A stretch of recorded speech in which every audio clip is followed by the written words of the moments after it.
The acquisition of MultiChoice by Canal Plus is now unconditional, and the DStv owner has made changes to its board to reflect this.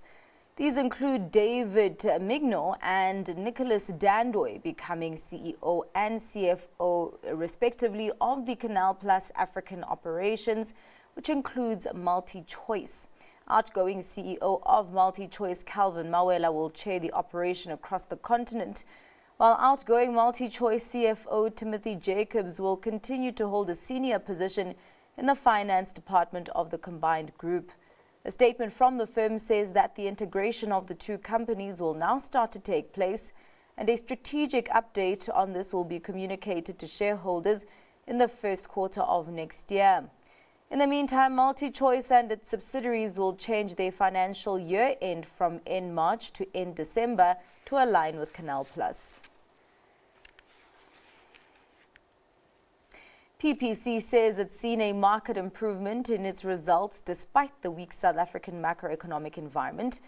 The cement manufacturer, which is entering the second year of its strategic turnaround, has noted a more than 20% increase in earnings before interest, tax, depreciation and amortization in the 4 months ended July, and its EBITDA margin grew by more than 2 percentage points to 15.9% during the period.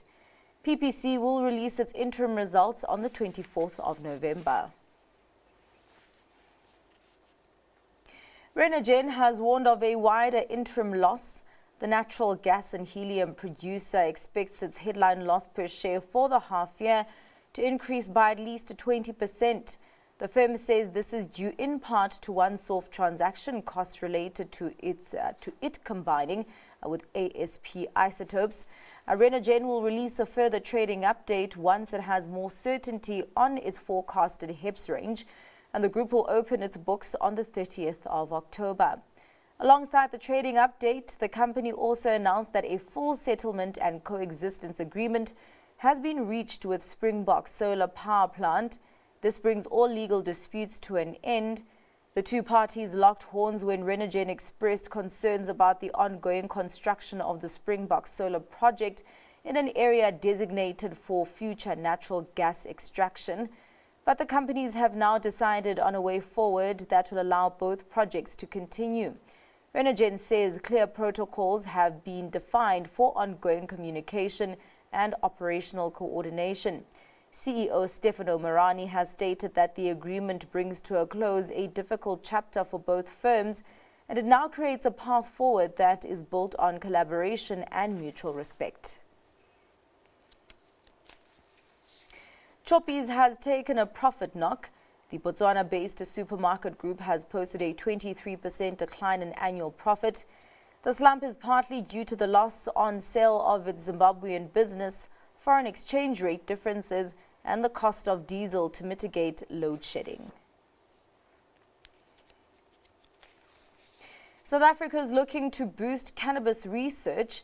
The Agricultural Research Council plans to build a climate-controlled facility in Pretoria, and that's to support advanced research into cultivation and seed production.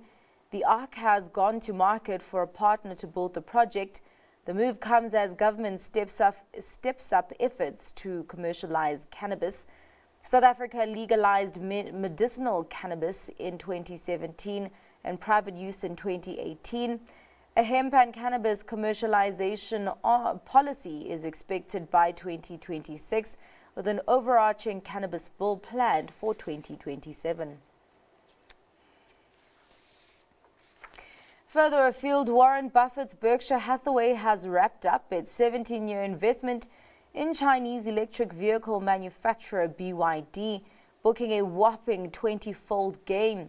Berkshire Hathaway initially invested $230 million in BYD in 2008, acquiring a 10% stake, and began divesting its shares in 2022. Let's take a look. Warren Buffett's Berkshire Hathaway has fully exited BYD. It brings an end to a 17-year investment that grew more than 20-fold during that period.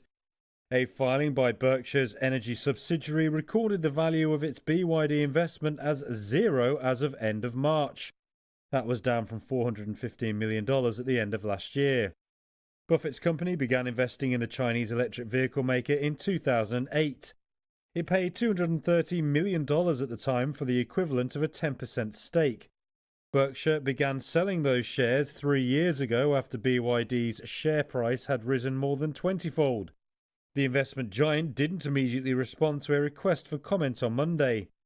A BYD executive used Weibo to thank Berkshire for its investment and help. They described the stake sale as a normal stock investment trade. BYD did not immediately respond to a request for further comment. And Meta's Llama AI model is now accessible to U.S. government agencies and defense contractors, marking a significant step in integrating commercial AI tools into government operations. This move aims to enhance national security and maintain a competitive edge in AI, particularly against China. Here's more detail. US government agencies will be able to use Meta Platform's artificial intelligence system, Llama. That's according to a senior administration official, and comes as the Trump administration pushes to integrate commercial AI tools into government operations. The official said the General Services Administration, the government's purchasing arm, will add Llama to its list of approved AI tools for federal agencies. Llama is a large language model capable of processing data, including text, video, images, and audio. The GSA has also signed off in recent months on AI tools from Meta's competitors. These include Amazon Web Services, Microsoft, Google, and OpenAI. The GSA said the companies agreed to sell their paid products at steep discounts and meet the government's security requirements.